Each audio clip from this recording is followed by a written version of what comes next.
Avrupa'dan Bakış'a hoş geldiniz. Bugünkü programda Kürt Halk Önderi Abdullah Öcalan'ın öncülüğünü yapmış olduğu barış ve demokratik toplum sürecini ele alıp konuşacağız. Konuğumuz ise İtalya'nın önünde gelen akademisyenlerinden Sandro Mezzatra ile konuşacağız. Sandro Mezzatra teorisyen olarak, yani siyasal alanda bir teorisyen olarak çalışıyor. Kendisiyle bu konuyu ele alıp konuşacağız. Bonjour Sandro Teorisyen Sandro Mezzatra, bizimle olduğunuz için teşekkürler. Siz Bologna Üniversitesi'nde siyaset bilimi profesörü olarak görev yapıyorsunuz. Öncelikle Türk Devleti ile Kürt özgürlük mücadelesi arasında devam eden barış süreciyle başlamak istiyorum. Bu süreci nasıl değerlendiriyorsunuz? First of all, thank you very much for having me. I think the peace process in Turkey is a really important moment. Öncelikle beni davet ettiğiniz için teşekkür ederim. Türkiye'deki barış sürecinin hem Türkiye tarihinin hem de bölgesel boyutun, yani Suriye'de, Irak'ta ve genel olarak Orta Doğu'da yaşananların çok önemli bir dönemi olduğunu düşünüyorum. So regarding the internal dimension of the peace process, I think from the point Barış of view sürecinin of içsel politics, boyutuna gelince, it is, Kürt siyaseti açısından bunun büyük bir başarı, birkaç yıl önce özellikle Abdullah Öcalan'ın düşünce ve yazılarında başlayan milliyetçilik eleştirisinin bir tür tamamlanması olduğunu düşünüyorum. Particularly in the thought and in the writings of Abdullah Öcalan. Today we are facing a new rise of nationalism. Bugün dünyanın birçok yerinde yeniden yükselen bir milliyetçilik dalgasıyla karşı karşıyayız. İşte bu yüzden barış süreci ve Kürtlerin ulus ötesi siyaseti bana göre çok önemli. Tekrarlamak isterim ki bu yalnızca Türkiye açısından değil, aynı zamanda bölgesel ve hatta küresel düzeyde de büyük öneme sahip. As also very important regional and I would say global implications.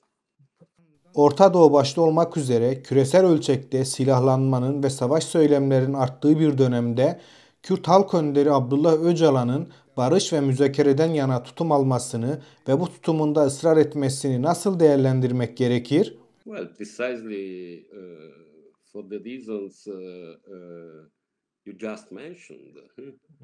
We are living through kind of global Az önce belirttiğiniz nedenlerden ötürü şu anda küresel ölçekte yıkıcı bir savaş döneminden geçiyoruz. Gazze'de soykırımın ötesinde bir durumdan söz ediyoruz.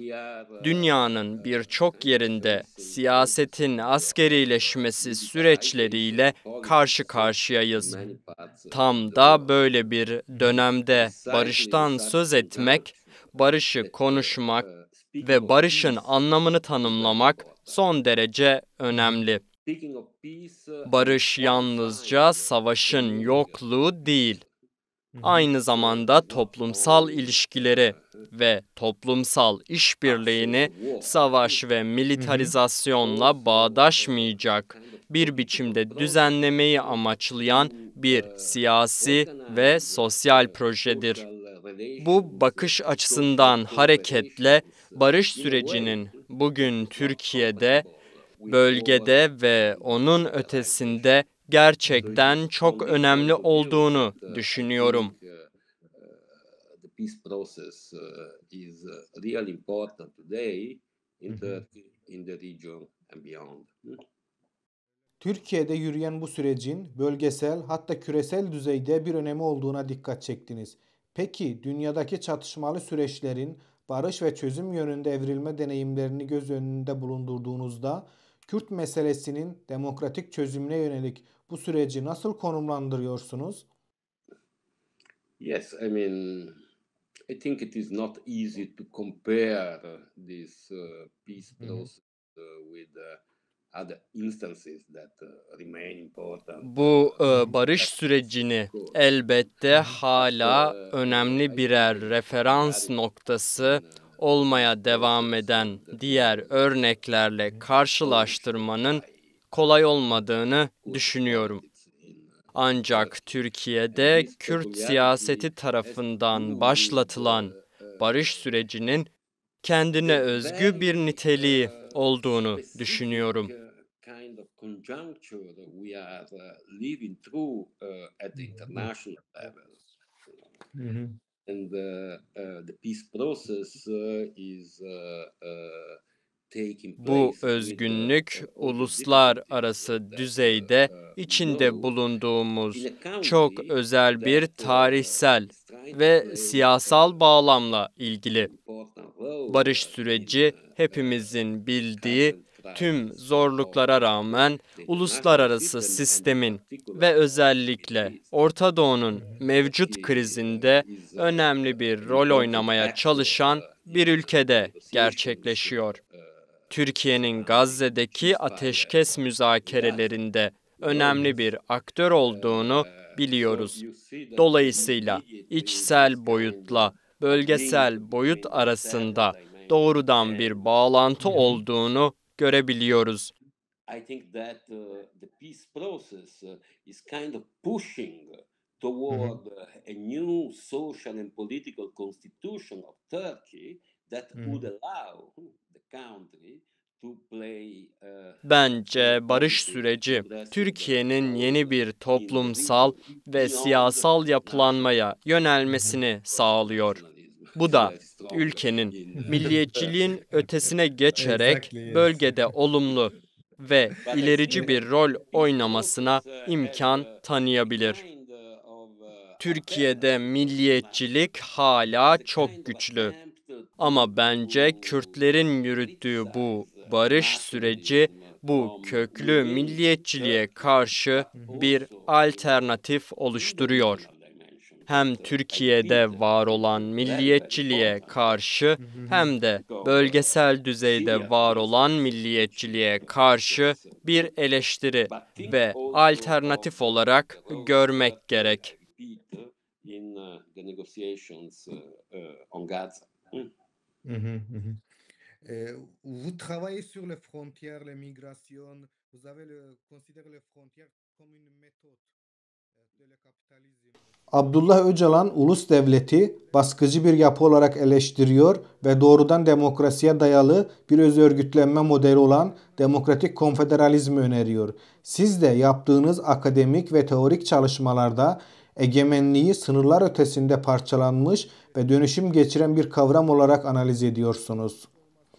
Kürt hareketinin savunduğu demokratik konfederalizmin sizin eleştirdiğiniz küresel kapitalizme ve ulus devletlere bir alternatif olabileceğini düşünüyor musunuz? The short answer is yes, but then I think some qualifications are needed. Kısa cevabım evet. Ancak bazı açıklamalara ihtiyaç olduğunu düşünüyorum. Kürt hareketinin ulusal sınırlar eleştirisini paylaşıyorum. Bu eleştiri demokratik konfederalizm projesinin ayrılmaz bir parçası. Bence vurgulamamız gereken nokta demokratik konfederalizmin öz yönetim, feminizm ve ekoloji gibi bazı temel ilkeleri ortaya koymuş olması. Ve bu genel ilkeler bir araya geldiklerinde kapitalizme bir alternatifin öncülünü oluştururlar. And these are general principles that taken together foreshadow an alternative to global capitalism. But the point is that the translation into practice of Ancak mesele şu ki, bu ilkelerin pratiğe dönüştürülmesi her bağlamda kaçınılmaz olarak farklı. Demokratik konfederalizmin etkisinin Rojava'nın ve hatta Kürt dünyasının çok ötesine geçtiğini akılda tutmak önemli. Ancak bu etki, yaratıcı çözümler üretme yönünde bir çabaya girmemiz için bizi teşvik ediyor. Daha önce ifade ettiğim gibi, dünyanın birçok hareketinin demokratik konfederalizmle paylaştığı genel ilkelerin pratiğe tercüme edilmesi çabasıdır bu. What I called before the translation into practice of the general principles that many movements in the world share with the democratic confederalism. Abdullah Öcalan, kapitalist moderniteyi bütüncül bir sistem olarak tanımlıyor ve buna alternatif bir yol olarak demokratik moderniteyi öneriyor. Siz de kapitalizmin mantığını onun işleyişi, lojistik, veri, hareketlerin kontrolü üzerinden inceliyorsunuz. Sizce hangi tür sosyal veya politik uygulamalar işleyen kapitalizmin hegemonyasını gerçekten kırabilir? Well, first of all, we have to focus attention on struggles. Without struggles, it is very difficult to imagine. Her şeyden önce mücadelelere odaklanmamız gerekiyor. Mücadeleler olmadan küresel kapitalizme bir alternatif hayal etmek çok zor. Bu nedenle küresel kapitalizmin birikim döngülerini yeniden düzenlediği noktalarda mücadelelerin nasıl ortaya çıktığına bakmamız gerek. And I think that there is a very general point to be made here, which means that burada söylenmesi gereken çok genel bir nokta olduğunu düşünüyorum. Küresel kapitalizme alternatif, sizin de söylediğiniz gibi enternasyonalist bir alternatif olmalı. Bu da daha önce demokratik konfederalizmden söz ederken belirttiğim türden yankıların bu alternatifin inşasında kilit öneme sahip olduğu anlamına gelir. Karşı karşıya olduğumuz ihtiyaç, bu tür yankıları, bu tür iletişimi, isterseniz buna bir tür çeviri de diyebiliriz, yoğunlaştırmaktır. Bu da genel bir alternatif vizyonun oluşturulmasına yönelik bir çaba olup, sonrasında yerelleştirilmesi, yani her bağlama özgü biçimde yeniden tercüme edilmesi gerekir. Again has to be indigenized, if you wish, has to be, I repeat, translated into very specific. Bence bu bugün bizim için son derece önemli bir görev. Belki de enternasyonalizm dilinin ötesine geçmemiz gerekiyor. Çünkü enternasyonalizm dili nihayetinde ulus kavramına dayanır. Bu nedenle belki de yeni sözcükler, yeni kavramlar icat etmemiz gerek. Ancak ulus ötesi ve kıtalar arası düzeyde bir alternatif vizyon tanımlamak için çalışmak son derece önemli. Ve tekrar ediyorum, demokratik konfederalizmin dünya çapındaki dolaşımı bu açıdan çok büyük bir önem taşıyor. Democratic confederalism has been very important in this respect. Bugün başta Avrupa olmak üzere birçok yerde gördüğümüz halk ayaklanmaları artık birçok yerde temsili ve liberal demokrasilerin işlemediğini gözler önüne seriyor. Liberal demokrasilerin içinde bulunduğu bu krizi nasıl açıklamak gerek? Halklar alternatifsiz mi? The crisis of liberal democracy is not something new. Liberal demokrasinin krizi yeni bir olgu değildir. Bunun bir tarihi var. Soruyu daha genel bir düzeyde yanıtlamak gerekirse, son birkaç 10 yılda kapitalizmin geçirdiği dönüşümler, liberal demokrasinin krizini açıklamak açısından son derece önemli bir faktör. 1970'lerin sonlarında ve 1980'lerin başlarında şekillenen neoliberal hegemonya birçok açıdan liberal demokrasinin geleneksel, hatta kurumsal çerçevesini aşındırmıştır. The traditional, even the institutional framework of liberal democracy. And nowadays we are facing a radicalization of this crisis. Bugün neoliberal hegemonyanın kendi tarihsel seyrinin sonuna yaklaştığı bir dönemde bu krizin radikalleştiğine tanık oluyoruz. And this end of neoliberal hegemony. Neoliberal hegemonyanın bu sonu, ki bu da ayrıca açıklamayı gerektirir, aslında toplumsal hareketlerin ve sol entelektüellerin onlarca yıldır bir anlamda hayalini kurduğu bir şeydi. Ancak bu süreç arzuladığımız biçimlerden çok farklı şekillerde gerçekleşiyor.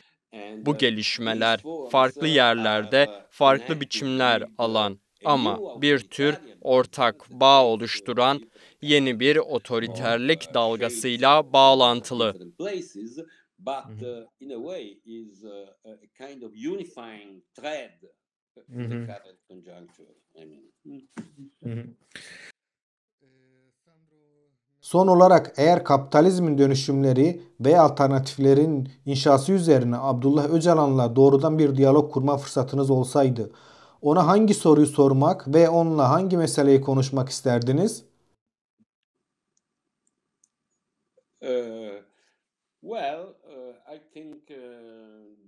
Bence konuşmamızın başında ele aldığım sorular, yani Türkiye'nin iç dinamikleriyle bölgesel boyut arasındaki kesişim noktasında milliyetçilik eleştirisinin siyasal önemine ilişkin meseleleri özellikle konuşmak isterdim.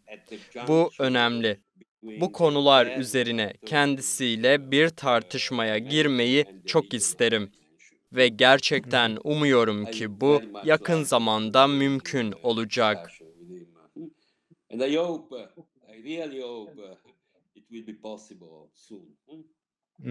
Teorisyen Sandro Mezzatra, Bologna Üniversitesi Siyaset Bilimi Profesörü. Konuğumuz olduğunuz ve değerli yorumlarınız için teşekkür ederim. Merci à vous.